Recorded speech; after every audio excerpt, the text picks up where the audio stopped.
Okay, we're going to look at the lactase-lactate experiment. So what I did was I put yeast into a fermentation tube along with either lactose and lactate, which is this one here.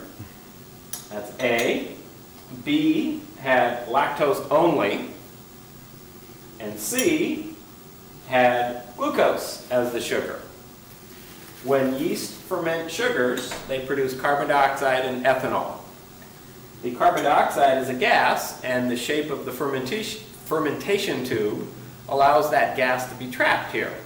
So what we're going to do is to measure how much the CO2 volume is in these tubes. So tube A, the volume is 1.7 milliliters. So you can write that down on page 85 in table 7.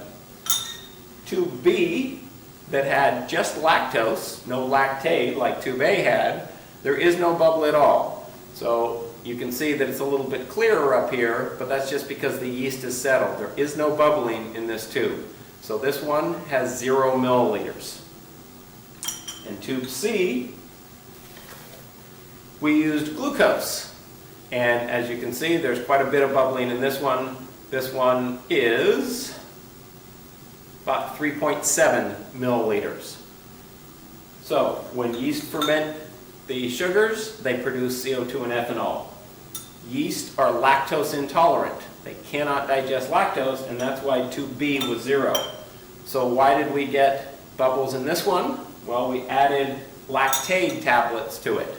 Lactate is just the enzyme lactase in pill form. So if you're lactose intolerant and you really want to have something that has lactose or milk sugar, you can add some lactate to it, and hopefully it will digest the lactose for you so that you don't have the symptoms associated with lactose intolerance. So that's the lactase-lactate experiment on page 84 and 85.